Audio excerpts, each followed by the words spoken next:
Okay, sixth grade, to start off your color wheel project, you are each going to be doing a practice for your shape. So you're going to start off with a half of a piece of computer paper, and we're going to take that and fold it long ways and just kind of play around with the shape. Now you might make a shape, and we're doing a leaf, an organic shape, a shape you find in nature.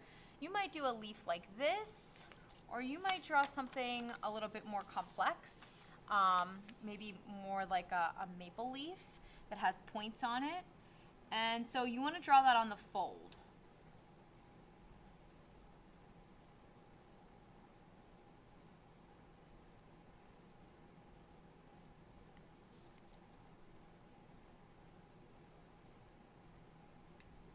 So here's my shape.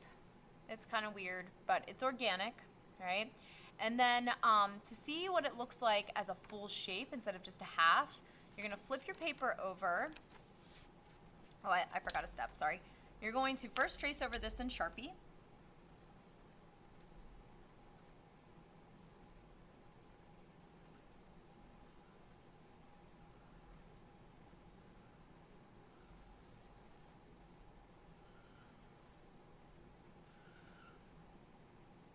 And then you're going to flip it over, and you can probably see through the paper already a little bit. When you go to trace it on your table, if you have another piece of paper underneath, like this, it will really shine through easily. So you can take a second and do that.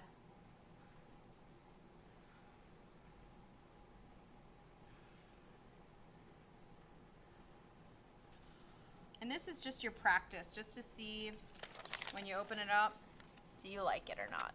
Pretty weird shape, pretty cool shape.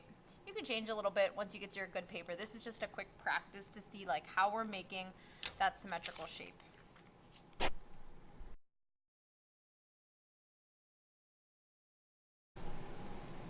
All right, once you have your symmetrical shape kind of decided, maybe you're doing something more like this one, maybe something more like this one, it's 100% up to you. Then you are going to get a final piece of paper, a sheet of good drawing paper. You're going to be painting on this, so we need a nicer piece of paper, and you only get one of these, so please take care of it. And first we're going to be folding it in half long ways again, just like we did with that computer paper. And on the fold you're going to redraw your design, so just half of your design.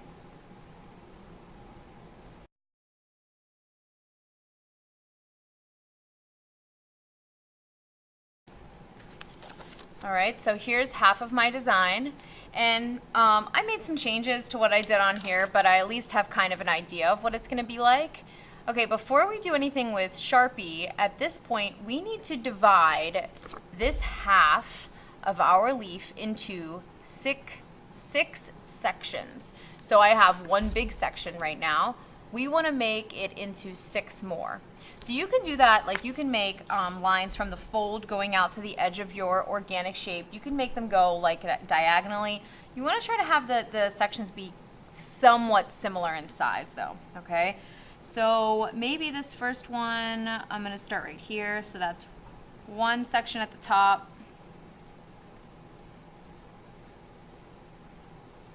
So now I have 1, 2, 3 sections, right? I need 6 total.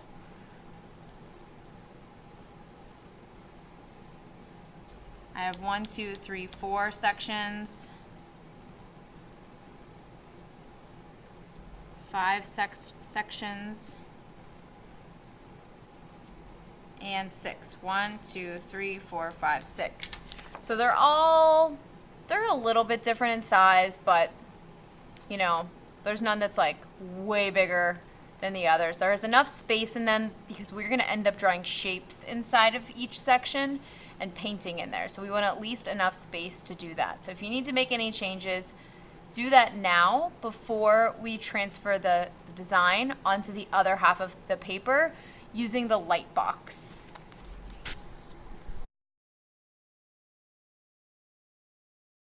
All right, so right now I'm at the light box. I have it on. There's a switch on the one side. You can turn it on and off. It's kind of like underneath down here on the side closest to the paper rolls. So you're gonna take your paper like this and you're gonna flip it over and lay it down on the light box, and you're gonna have to really share space back here because I only have one light box. And please make sure you don't draw a Sharpie on the light box itself. You're just tracing over your design onto the other half of your paper. And so you wanna do that very carefully since you are doing it with Sharpie first, just right onto here. If you feel more comfortable doing it in pencil first, you can do that.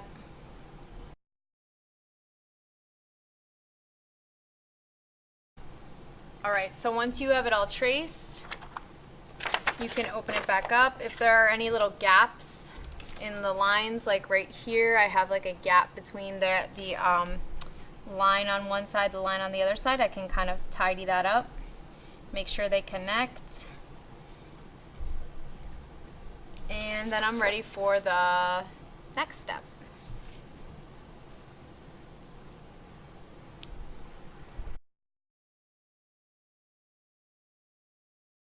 All right, so if you didn't do this already, you want to draw a line with Sharpie very carefully, very neatly, right down the middle of your paper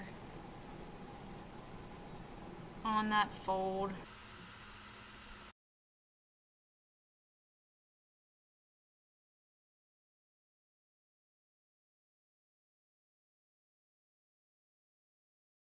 In each section here, first we need to label like where the colors are going to go.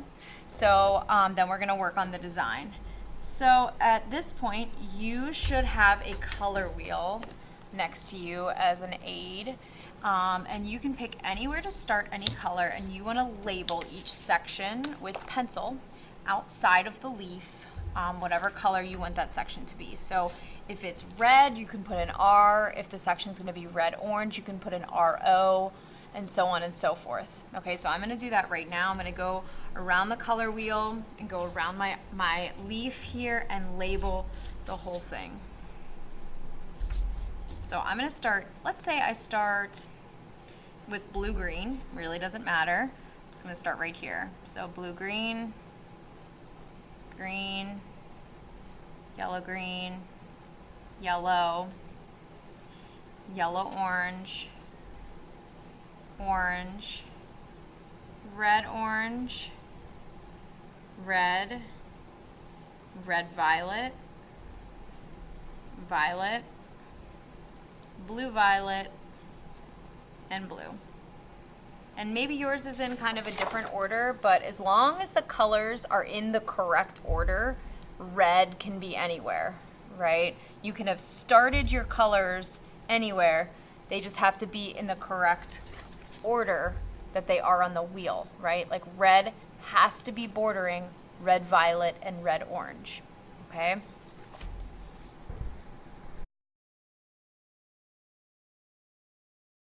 At this step in the project, we have our symmetrical organic shape. So it's the same on both sides, and it's an organic shape, it's a leaf. And I also have all of those 12 sections labeled in order with all the 12 colors from the wheel. And now I'm ready to create my design. I'm gonna start on just one side, just kind of like how I did with this paper here. I created all these shapes inside. You may use geometric shapes, you may use organic shapes. And then once you draw it on one side, you're gonna open up the other side and try to draw it on the other side. We don't really need to use the light box to make this happen, but if you're like really struggling with getting it to be the same because you can't flip that information around in your brain, then you can use the light box. But it's fine if it's not exactly symmetrical. Like if you look closely, like these two shapes, they're similar, but they're not identical, and that's okay. All right, so this is our goal, is to get all of these designs drawn on one side and then try to get them the same on the other side. When you are doing this, you want to end up with 3 spaces. So that means you have to draw at least 2 shapes in each section, even if they're really tiny. So let's look down here at yellow-green in this section. So I have 1 space up here at the top. That's going to be, let's say, for my hue. 1 is going to be for your tint, and 1 is going to be for your shade. You may draw more shapes than just 2, that's fine. I wouldn't go too small. I wouldn't go much smaller than this, because remember, you have to paint inside of those, and this is the smallest brush that I have. And so, you know, if it's too small, it's gonna be impossible for you to paint it neatly.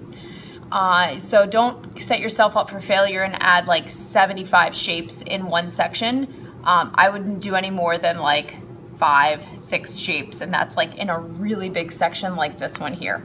Okay, so I'm gonna start doing my shape design. So I'm gonna fold my paper in half first and then start my designing.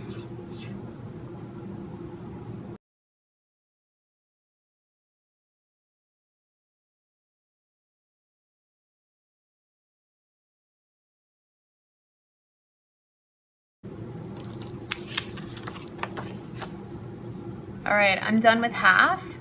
And so now I'm going to open it up and try to just freehand it on the other side, just get it as close to this as I can.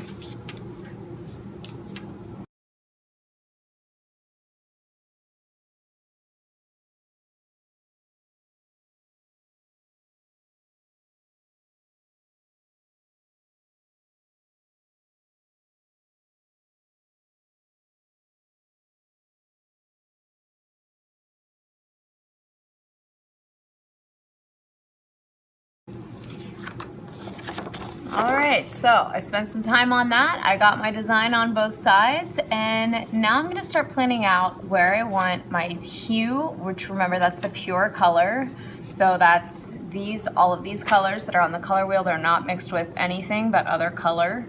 And then I'm gonna plan out where I want that. The hue, the tint, remember that's any color or hue plus white, and also the shade, which is the color or hue plus black. So I'm just gonna really gently, like as lightly as I possibly can, put an H for hue, a T for tint, or an S for shade on the design on each section. So you're gonna do that for each individual color. So I'm gonna start up here maybe with green and figure out which of these is gonna be tint, shade, and hue.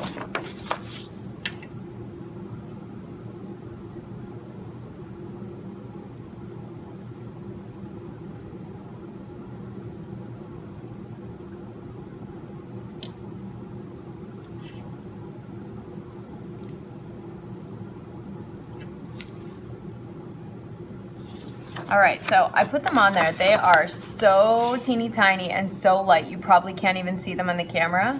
But that's because we don't really want to be able to see them once we've painted. Now green's pretty dark, it'll cover it up, but other colors like yellow or yellow orange, yellow green, we don't want to be able to see those little letters through it, and you might no matter what, but that's okay. We just want to try to make them light, so they're not like taking over the design and taking away from the beautiful art that you're creating. So I'm gonna go ahead and plan that out in all of my colors, and then I can start painting. All right, so I planned all those out there. The teeniest, tiniest little letters hidden within there. So hopefully you can see them, and you know, it really only matters that you know where they are. And I kind of try to do the same thing on each side. So if I put the shade in this shape on this side, I'm gonna put the shade of this color on this side, but you don't have to do that. You could mix them all up. It's really okay. As long as you do a tint, a shade, and a hue of each one of them, that works for me.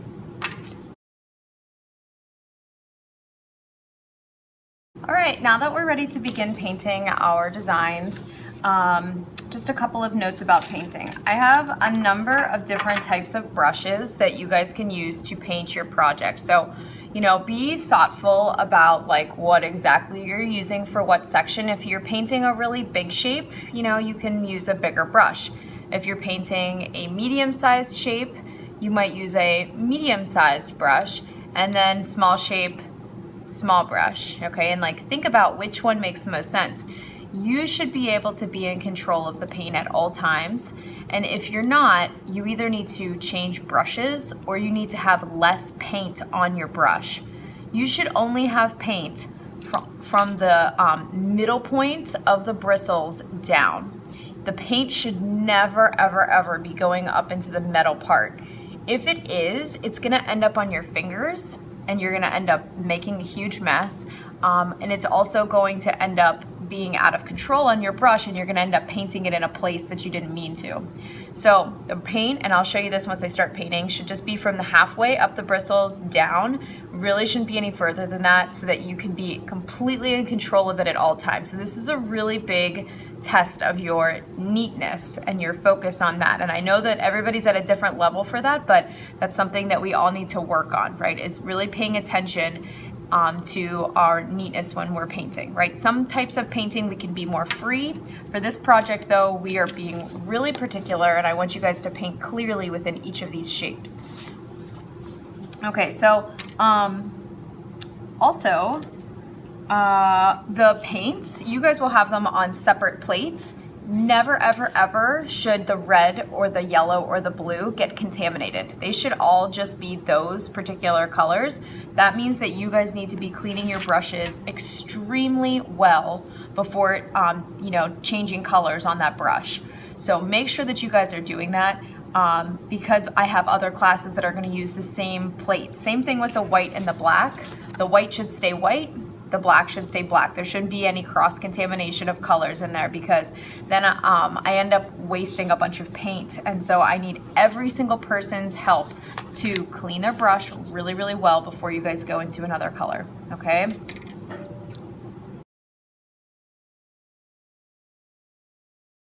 All right, so most of the project, I don't really think that I'm gonna be using the bigger brushes for anything. I'm probably gonna be using more of like the medium and the small brushes for the entire painting. So you can grab yourself whichever ones you feel like, you know, you're most comfortable using.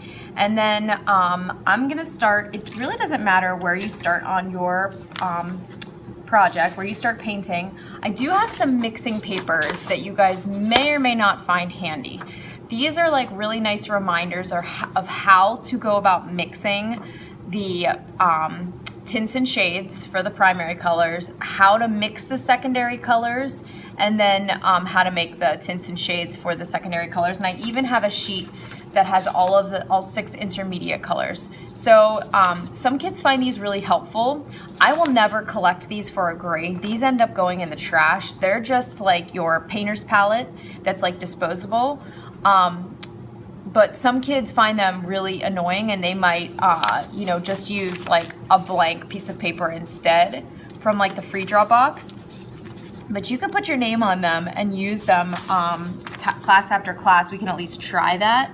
Sometimes I end up having to throw them away if they don't dry. But you can definitely use them if they help you, because I'll show you what I mean. In the, for example, when you go to mix, you know, obviously you don't have to mix red, so you don't have to paint anything here, right? Red is a primary, so you just paint with it right out of the bottle. But when you go to mix your tint, it reminds you to add white, right? Well, actually you want to start with white and add a little bit of red. Remember, when you mix a lighter color, you always start with a lighter color, so always start with white. When you make the shade, start with the lighter, which would be the hue, red, add black to it, right? Okay, and then, so that's for the primaries, they're all like that. For the secondary colors, it'll tell you red plus blue, right? Which 2 primaries you mix, and then it will remind you for the tint, start with white and add the purple or the violet to it. Shade, add black, right? So it reminds you of all of those. Like I said, same thing on the intermediate colors. So for blue violet, it's like red plus extra blue, right? There's more blue in blue violet than there is red. And then I also will have color wheels out on the tables for you guys to double check your colors. You can check your colors against mine. These are using the same paint, so they should be pretty accurate. So when you mix a red violet, if you're like, ugh, I have no idea if it's a red violet or not, you can find red violet. This is the hue. The hue has the label on it. The tint is on the outside here, and this is the shade on the inside. So hue, tint, and shade. So you can always double check your colors. Your hue should be the same, just about. Your tint might be lighter. It might be a lighter value of that color. Your shade might be a lighter value or a darker value of that color, but it just has to look like it fits in that spot on your wheel, or you won't get credit for it, right? It has to be, red violet has to be more red than violet, and it has to be more violet than red. It has to look like it fits right in between those 2 colors on the wheel. okay? Okay, so I'm gonna start painting maybe in the yellow section, and I'm gonna get the whole section painted before I move on to anything else. So I have yellow here on the mixing paper. I don't need you to paint anything here. This is just for mixing. This is just your painter's palette. So I'm gonna position my paper so that I'm comfortable, and I want you to notice how much paint I have on the brush, right? I only have it from the like midway on the bristles down. I do not have it any further up. If I do, I don't have control over it. So you guys need to be doing that same exact thing. Remember, you're holding the brush like a pencil. That's why there's like a gripper like that on there. We don't hold the brush at the tip like this at the end, and we don't hold it, you know, in some weird kind of way. You always want to hold it just like a pencil because you already know how to use a pencil. So you should be able to use a brush very easily, use those same skills. So here's my yellow section. It's right here. And I'm gonna start painting the hue area first because I have the hue, the pure color. And I'm doing my best to stay in the lines. Take your time. It's completely possible for every single person in here to get most of the paint in the lines on this project as long as you're focused. So this is not a project that we're gonna be talking to our friends as much as we want, right? This is one where you are really focused, because if you're talking to your friends, you're messing up your project probably, and you're probably messing theirs up too.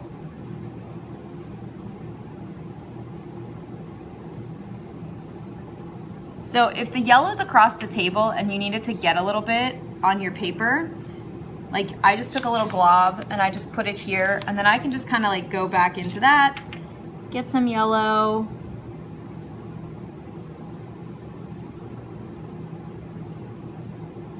paint it on, and I can just use my paper, what I have on my paper, to get more. Just a little trick. It'll make your life a lot easier, make things go quicker. All right, so I'm almost done painting the hue. And once I'm done with that, I'm gonna mix the tint and the shade and paint those on.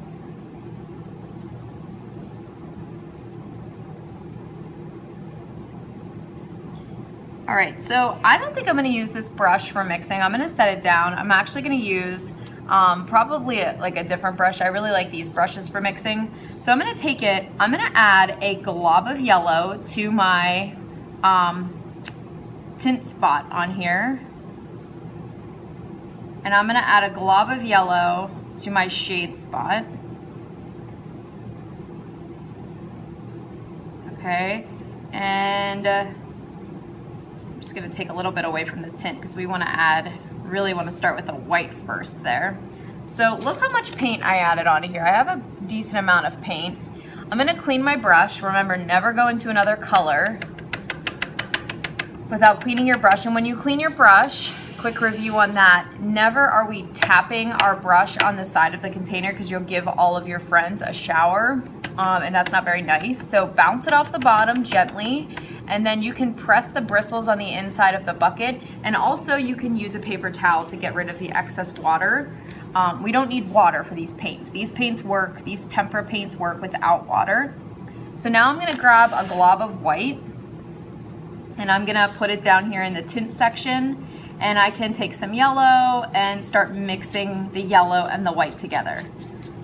So as long as the tint looks lighter than the hue, it's a lighter value than the hue, it's probably good. And it's okay if you go out of the spot on here a little bit. Really doesn't bother me. I'm not grading the mixing papers. The mixing papers, remember, eventually get thrown away. And so then I can take my brush and I can start painting in the tint. Remember, paint only halfway up on the brush. So I labeled this section only to be my tint, and as I'm painting it on, I'm looking, it is definitely lighter than my hue. And I want that. If it's not noticeably lighter, it's like, what's the point of taking the time to mix a different value of yellow or of any of the colors? you just like wasted the time doing that if it's not different. So you want to make sure it is different. So start with white, add some of that hue to it, and then once you're happy with it, paint it on. Now I am painting on the Sharpie. You can see I'm getting some paint on the Sharpie, that's fine. We'll go over that when we're all done. So I have my tint of yellow done, so I'm gonna clean my brush. And now I'm ready to do my shade of yellow. So black is the most powerful of all the colors. I can't stress that enough. So when I go to, and yellow is the weakest, so when I go to mix it, I'm gonna grab like, you can't even see that, but it is like the tiniest amount of black. And when I go to mix it with the yellow over here, that teeny tiny amount is gonna make such a big difference. And if you really want a little bit more, clean your brush, take a glob. You could set a glob somewhere like outside of that spot and then just add it as you need it.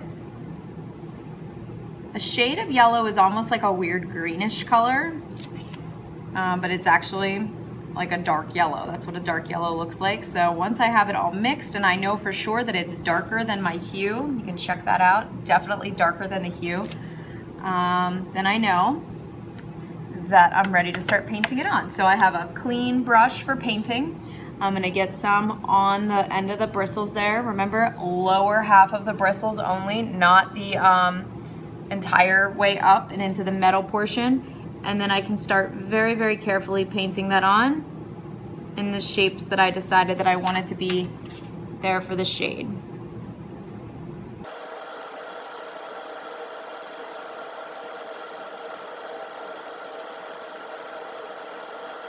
Okay, so there's my yellow section, it's totally done. So now I can move on to any other section that I want, right? You're just gonna do the whole section before you move on.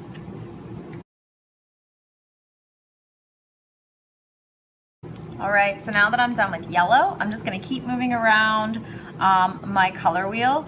You might choose to go, directly around, or maybe you kind of hop around colors. I think I'm gonna go to yellow-green next, which is an intermediate color. And here it is on my mixing sheet. And so when you're doing an intermediate color, if you need help, it shows you need extra yellow, right? Blue plus yellow, so more yellow than you do blue. And remember, you always want to start with the lighter of the two colors. So I'm gonna grab myself a big old blob of yellow, and I'm almost gonna like wipe it off in that spot. I'm gonna do it again, grab a bunch of yellow, because I'm not only gonna use this paint that I mix here for my hue, but I'm gonna use it for my tint and my shade too. So we're doing yellow-green. So we want a ton of yellow and a teeny tiny little bit of blue.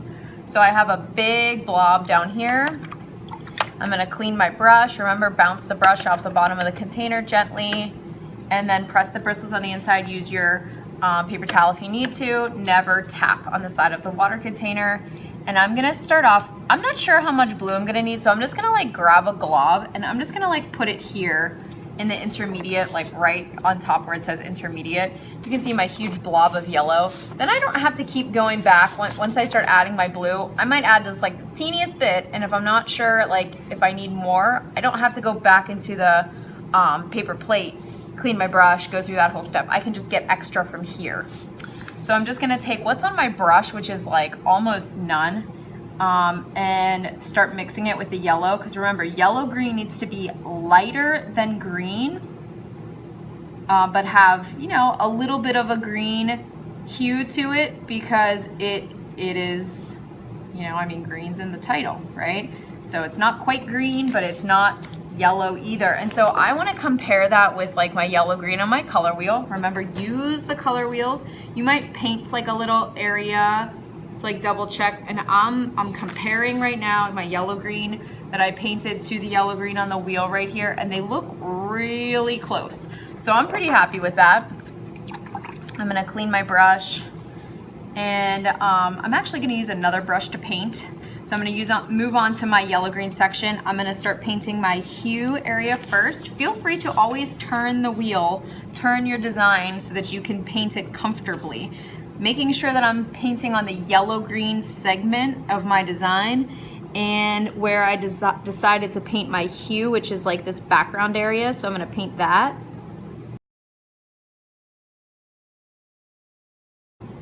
Just gonna switch to a smaller brush. I feel like I'm getting out of the spaces.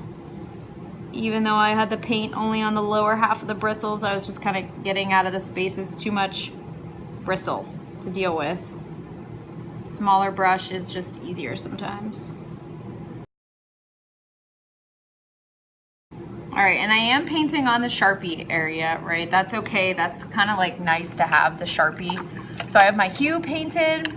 Now I'm gonna mix my, my tint and my shade. Okay, so tint is gonna go here. We're gonna add white. So we're gonna do always the lighter color first. I have a clean brush. I just went in, I got some white.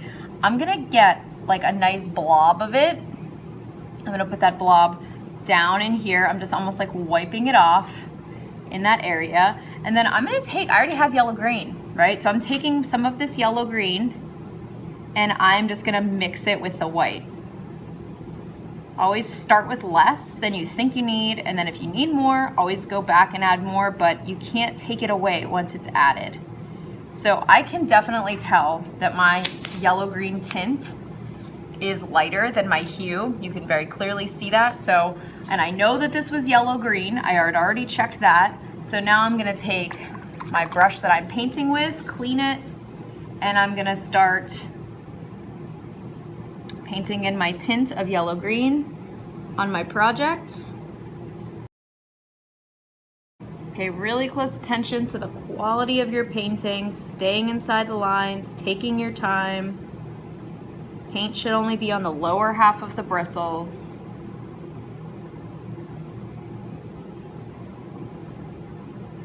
All right, so I have my tint done, and now I have to do my shade. So I'm gonna clean my brushes. And so remember, the shade is gonna go here, and that's like adding black. So we already have yellow-green to start with. And remember, you always start with the lighter of the two colors, and the hue is always going to be the lighter. When you're mixing a shade, black is the darkest of all of the colors. So I'm gonna take some more of this yellow-green, which I have left over from when I mixed it. I already know that it's yellow-green. If I needed to mix it fresh, then I could do that and just double check it on the color wheel that I have here out on the table for you guys. So check it before you just mix it, because even if you add black to it and it's wrong, if it's wrong before you add black, it's gonna be wrong after you add black. So make sure you always check that. And now I'm gonna get some black. You can take a big glob if you want and like set it on your paper, and then you have some extra to use later if you'd like. So I'm gonna take just a teeny tiny little bit. Remember, black is super, super powerful. Start mixing it in with my yellow-green, and instantly that tiny, tiny bit made a difference. I think I'm gonna make mine just a little bit darker. Mix up your little pile there. Try to keep it in a circle. Try to keep it in one little area so that you know where all your paint is. And then you can see it's definitely darker than my hue. I know if I know it's darker, then I know it's probably right to paint it on there. And then I'm gonna start painting it on where I designated my shade to go. All right, so now I have my yellow and my yellow-green sections painted.